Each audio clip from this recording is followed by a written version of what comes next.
Again, off to a great start.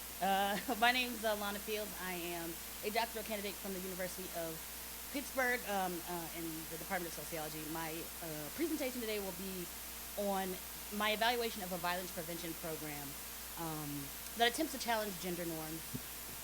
So, a little rundown of what I'm going to do today. I will give you sort of the fundamentals, what the program is, a couple of definitions about what gender transformative approaches to violence prevention programs are, my sort of theoretical framework and the data that I'm using, and then we'll get into my research questions and some of the things that I started to find that were sort of themes or trends among the 13 different case studies that I have. I will focus on 3 of those today with you all.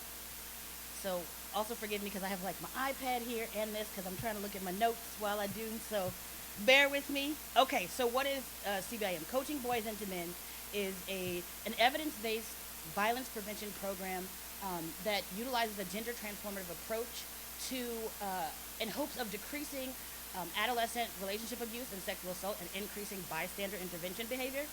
So it's a program that uses a lot of, and this program leverages the relationships between coaches and their athletes. So coaches are the implementers of this program and deliver it to the athletes. This is only delivered to male athletes. So if they happen to be sports teams that are co-ed, they only deliver them to the young men. And oftentimes, as we see structurally sort of across institutions and also in sport, those people at the higher levels, head coaches tend to be white men. So, right, we can question things about their belief systems and how that influences the ways in which they tend to deliver the program to their athletes. So what you see on the right, your right, is an example of one of the trading cards that is used in the delivery of Coaching Boys into Men. There are 12 cards in the program. This first one sort of touches on what to expect for the coaches and athletes when delivering the program. As I said, there's a series of 12 cards. A couple of the cards that coaches tend to talk mostly about having the greatest impact include digital disrespect, where you start talking a lot about social media, how to engage with people, behaviors that are appropriate or inappropriate. Also, bragging about sexual reputation, which is where we start to get into talks, ideas and talks about the locker room talk. You can think about, Agent 45 and the locker room talk, and those sorts of ideas come out in that, and as well as one of the most profound cards coaches have sort of said is the pledge, which is the last card in the completion of this program, where there is a lot of language used that talks about violence is neither a solution nor a sign of strength, right? So these ideas, they're sort of trying to challenge gender norms and say that violence and aggression, the things that we use in sport, don't necessarily also translate to these ideas about masculinity and what positive relationships can potentially look like. So what is a gender transformative approach, right? A gender transformative approach is thinking about the ways in which we understand that there are asymmetric gender power relations, right, in relationships, and really looking at the root structures and also the structures, but also individuals that reproduce and reinforce those ideas about this idea of gender complementarity, right, where masculinity is equated with dominance and femininity is equated with subordination. Does that? Yeah.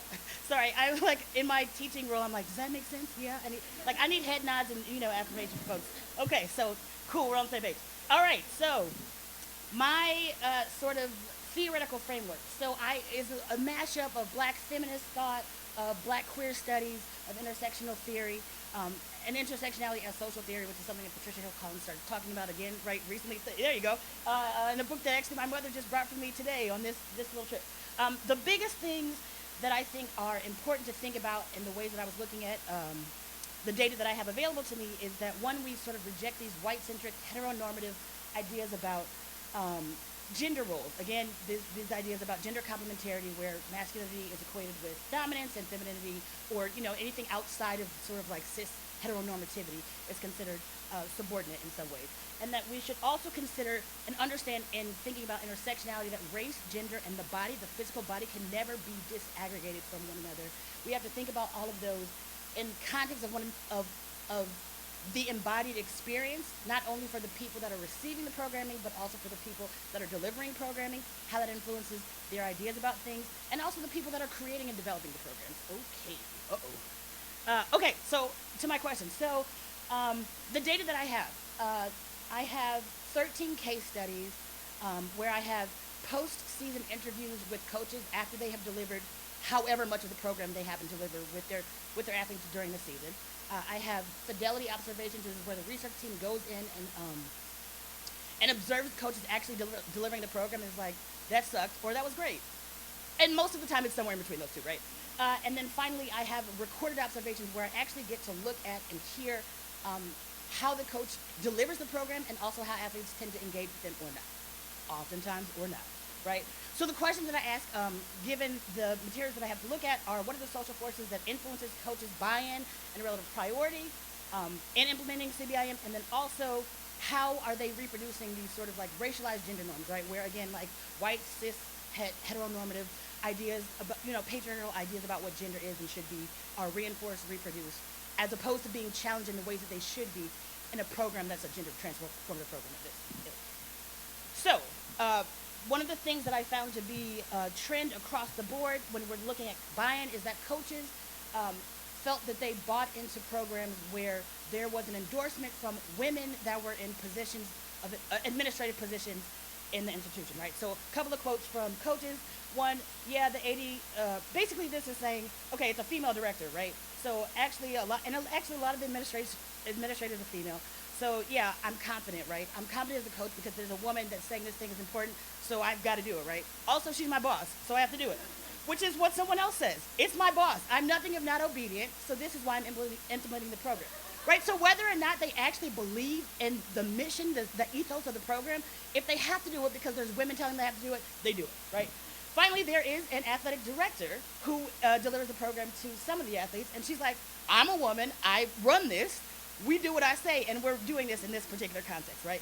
And we can get into a lot more, rich discussion a bit later on. So the other thing that I looked at was relative priorities. So, right, and this goes into whether or not coaches have the buy-in and think that the program is important not only at their institution but with their particular team, and that that gauges a lot of whether or not they'll actually complete the program and how important it is to them, right? Do they have to go, I don't know, run extra suicides because they lost a game, or am I going to do this program regularly as I'm supposed to do?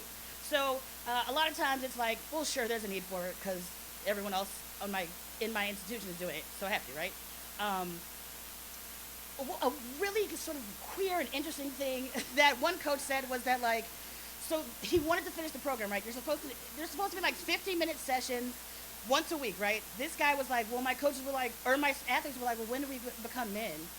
We have to finish the program. So instead of like completing the program over the course as it was supposed to be delivered, he finished the last 5 sessions, which should have taken 2 hours across 5 weeks in 30 minutes, right? He did the last five installations in 2 days so that he could tell his athletes, you're men now, right?